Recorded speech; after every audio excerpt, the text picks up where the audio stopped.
داستان سلطان نور الدین زنگی جس نے صلیبیوں کے دلوں پر اپنی داغ بٹھا رکھی تھی۔ مجید الدین کی بدقسمتی کہ اس نے سلطان نور الدین زنگی کے اس پیغام کو سلطان کی شرافت اور عاجزی کی بجائے اس کی کمزوری خیال کیا اور اسے غیر ذمہ دارانہ رویے پر بازد رہا۔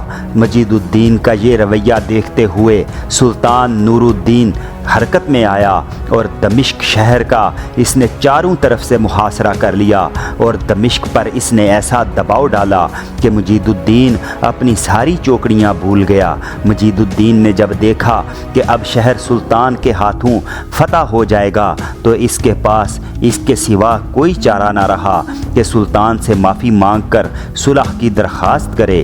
چنانچہ اس نے ایسا ہی کیا۔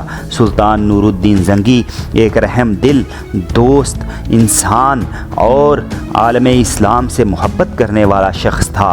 مجید الدین کے نامعقول اور بے حمیت رویے کو فراموش کرتے ہوئے اس کی درخواست کو قبول کر لیا، اس لیے کہ وہ مسلمانوں کے خون سے اپنے ہاتھ نہیں رنگنا چاہتا تھا۔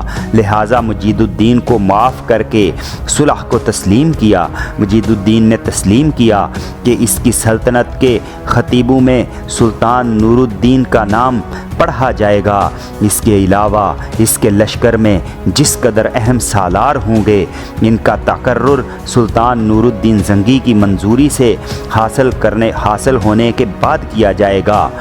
ساتھ ہی اس نے یہ بھی تسلیم کیا کہ اس کے ہاں سلطان کے نام کا ہی سکہ جاری کیا جائے گا۔ اسی طرح سلطان نے بڑے احسن طریقے سے دمشق کی مہم کو بغیر کسی جنگ کے سر کر لیا تھا۔ نیند سے بری طرح الجھتی ہوئی رات خوشبو کی طرح پھیل گئی تھی۔ صلیبی جو میدان جنگ کو سامان شوق سے لبریز، طغیان ذوق، نگارستان حسن اور عورت کے قرب کا خیالستان خیال کرتے تھے، جیران کے نواح میں گہری نیند سوئے ہوئے تھے۔ جاگتی فطرت اپنی پوری رعنائیوں اور دلکشیوں سے حالات کا جائزہ لے رہی تھی۔ شاید ازل کا کوئی خونی راز فاش ہونے والا تھا۔ کرن با کرن سے اپنی کرنوں سے جل ملاتے ستارے شاید اپنے نہاں خانہ ذہن و دل میں کسی خونی انقلاب کی چاپ سن رہے تھے۔ ایسے میں صلیبیوں کے اس لشکر پر شیر کو اچانک ایک طرف سے جاگتے ہوئے لمحوں کی طرح انگڑائی میں بدقسمتی کے ہولناک سیلاب اور ہر شے کو کھوجنے اور تلپٹ کر دینے والے شرفشاں آتش بگولوں اور تاریخ کی گھنی موجوں میں بپھرتی، کڑکتی، ٹوٹتی اور گرتی برق کی طرح حملہ آور ہوا تھا۔ اس طرح اچانک شب خون سے صلیبی لشکر دہشت اور خوف کا شکار ہو گیا تھا۔ بڑی تیزی سے انہوں نے اپنے ہتھیار باندھے اور شیر کوہ کا راستہ روک کر اس کے خلاف جوابی کارروائی کرنے کے لیے بھاگ دوڑ کرنے لگے تھے۔ عین اسی لمحے اس لشکر کی دوسری سمت سے مجدد الدین پسلیوں کے نیچے سے تک لامتناہی اور غیر مستحکم خوف طاری کر دینے والی لامحدود طلسمی جنکار فطرت کی نواؤں کی طرح اپنے عزم کو مضبوط اور مستحکم رکھ کر ہوس اور جبر کے میکدوں میں بے محابہ داخل ہو جانے والے غیظ و غضب کی انگڑائی اور بغض و عداوت کی شرر خیزی کی طرح حملہ آور ہوا تھا۔ رات کی تاریکی میں صلیبیوں کے لشکر کے دو سمتوں سے شیر کوہ اور مجدد الدین کے شب خون خواہ مارنے کے باعث ان کے لشکر کے اندر ذلت کی آغوش اور اہانت اور ذلت کی جولاں گاہیں بیدار ہو گئی تھیں۔ جسم نیند کی تاثرات سے عاری ہو کر اضطراب آفرین لہروں سے شکار ہونے لگے تھے۔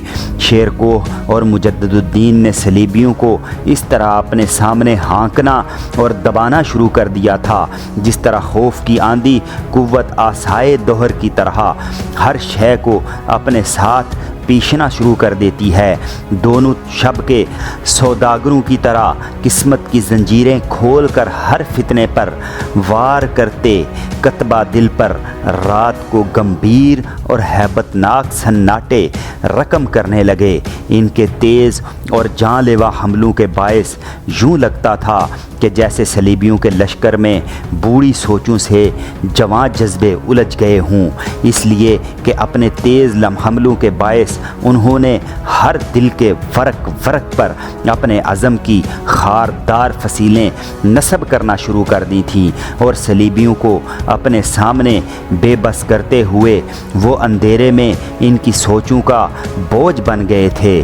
دوسری جانب کوکب و تلزم، زمین و آسمان، شمس و قمر، ہوائیں، فضائیں، دامن، رقص، فطرت، فضا کے سائے، رات کی حشر سامانیاں اور سرسراتی پرہول وحشتیں، مسکراتے ہوئے رات کی گہری تاریکی میں رونما ہونے والے اس حادثے اور تماشے کو طنزیہ مسکراہٹ میں دیکھ رہے تھے۔ رات کے اندھیروں میں صلیبی لشکر کو شیر کوہ اور مجدد الدین کے ہاتھوں عبرت خیز اور ذلت آمیز شکست کا سامان کرنا پڑا، اور وہ اپنا سارا سامان اور مسلمانوں سے لوٹا ہوا مال و متاع وہیں چھوڑ کر اپنی جانیں بچانے کے لیے بھاگ کھڑے ہوئے۔ شیر کوہ اور مجدد الدین نے صبح تک وہیں انتظار کیا، پھر دشمن کے پڑاؤ سے ملنے والی ہر چیز کو سمیٹ کر وہ دمشق کے نواح میں سلطان نور الدین زنگی سے جا ملے، جس نے ان دونوں کا بہترین استقبال کیا۔ اب اپنے لشکر کے ساتھ سلطان نے اکامیہ کا رخ کیا، جو ایک مضبوط اور مستحکم قلعہ تھا، اور یہاں سے صلیبی نکل کر مسلمانوں کے علاقوں کو نقصان پہنچانے کی کارروائیاں شروع کر چکے تھے۔ اکامیہ پہنچ کر سلطان نے دوسری طرف سے قلعہ کی ناکہ بندی کر لی۔ شرقی دروازے کے سامنے سلطان اپنے لشکر کے ساتھ خود رہا، جبکہ لشکر کے اس حصے کو جو شیر کوہ اور مجدد الدین کی کمانداری میں تھا، اسے شہر پناہ کے غربی دروازے پر معمور کر دیا گیا تھا۔ مورخین لکھتے ہیں کہ اکامیہ نام کا قلعہ ایک بلند کوہستانی سلسلے کے اوپر واقع تھا، جبکہ اس کی فصیل بھی بڑی مضبوط اور مستحکم تھی۔ قلعے کے اندر جس قدر صلیبی تھے، انہوں نے محصور رہتے ہوئے سلطان نور الدین زنگی کا مقابلہ کرنا شروع کر دیا۔ پھر نہ جانے ایک دن ان پر کیا جنون سوار ہوا کہ وہ اس قلعے کی جنوبی دروازے سے نکل کر تنگ کوہستانی دروں سے ہوتے ہوئے اچانک آ کر سلطان کے لشکر پر حملہ آور ہوئے۔ سلطان نے نہایت چابک دستی، نہایت عقل، عزم و استقلال کے ساتھ ان کا اچانک حملے کو روکا۔ ساتھ ہی اس نے شیر کوہ اور مجدد الدین کو دوسری طرف سے حملہ آور ہونے کا حکم بھیج دیا۔ شیر کوہ کے پاس جس قدر لشکر تھا، اس کے مزید دو حصے کیے۔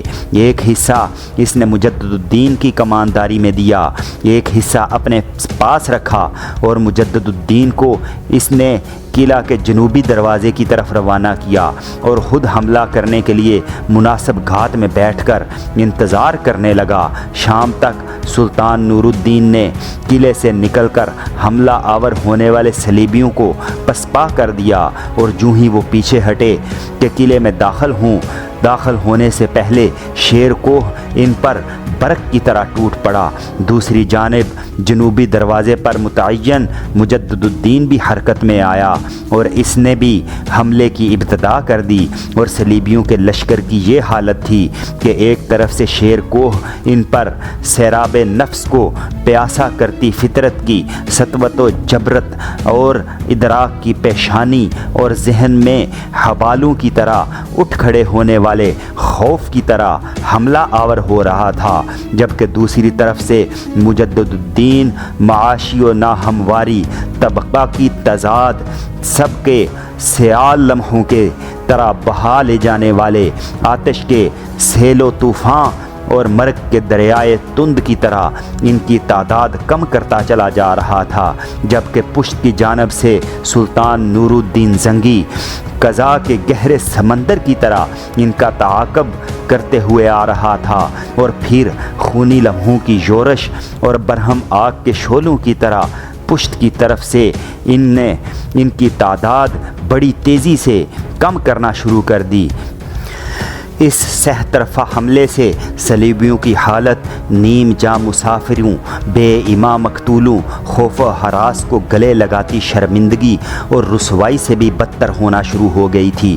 شہر پناہ کے دروازے شیر کوہ اور مجدد الدین نے مسدود کر دیے تھے، لہٰذا وہ قلعے کے اندر داخل بھی نہیں ہو سکتے تھے۔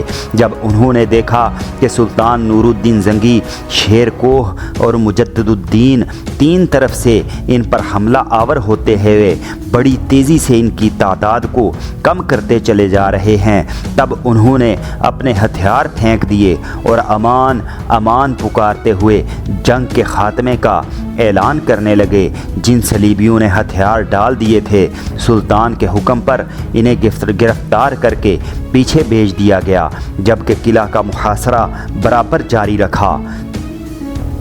کہتے ہیں کہ افہامیہ کے اس ہولناک ٹکراؤ میں لگ بھگ 2500 صلیبی مارے گئے اور تقریباً اسی قدر مسلمانوں کے ہاتھوں گرفتار ہوئے۔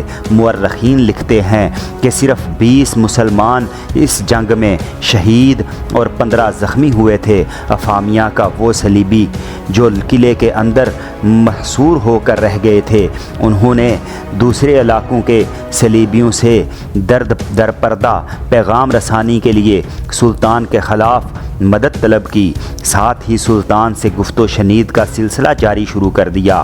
اس طرح وہ وقت گزار کر سلطان کے خلاف ایک بڑی جنگ کی ابتدا کرنا چاہتے تھے، مگر سلطان ان کے ناپاک ارادوں کو بھانپ گیا تھا اور اس نے ان کے ساتھ گفت و شنید کا سلسلہ جاری رکھنے سے انکار کر دیا اور قلعے کے اندر جو محصور صلیبی تھے انہیں پیغام بھجوایا کہ تم لوگوں کو صرف 1 رات کی مہلت ملتی ہے، اس عرصہ میں تم قلعہ سے نکل جاؤ یا قلعے کے دروازے کو کھول دو، اگر ایسا نہیں کرو گے تو پھر ہمارے اور تمہارے درمیان فیصلہ تلوار کرے گی۔ صلیبیوں نے ہتھیار ڈالنے سے انکار کر دیا اور رات پھر محصور ہو کر مقابلہ کرتے رہے۔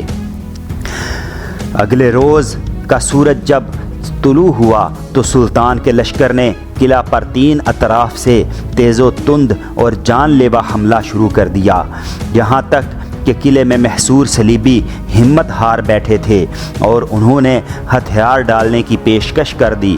جب صلیبیوں نے ہتھیار ڈال دیے تب سلطان اپنے لشکر کے ساتھ قلعہ میں داخل ہوا اور خود اپنے ہاتھوں سے قلعے کے سب سے بلند برج پر اپنا علم نصب کیا، جبکہ سلطان کے قلعے کے اندر قیام کیے ہوئے تھے۔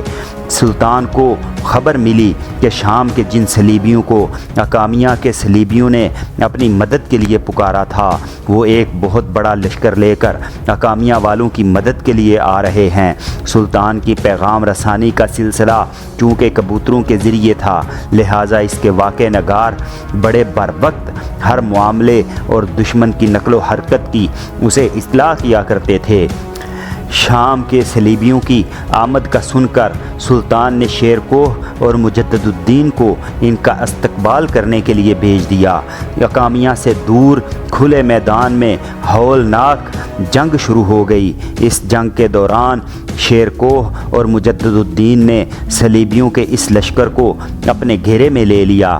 کہتے ہیں 3 دن تک صلیبی اس گھیرے کو توڑ کر بھاگنے کی کوشش کرتے رہے، لیکن مسلمان لشکریوں نے ان کی ہر کوشش کو ناکام بنا دیا، یہاں تک کہ انہوں نے سلطان کے پاس صلح کا پیغام بھیجا۔ سلطان نے بڑی فراخ دلی سے کام لیتے ہوئے تاوان کی ایک رقم مقرر کی، پھر انہیں رہا کر دیا۔ سلطان نے یہاں تک رحم دلی سے کام لیا کہ اکامیہ کی جنگ کے دوران صلیبیوں کو جو گرفتار ہوئے تھے، سلطان نے انہیں رہا کر دیا۔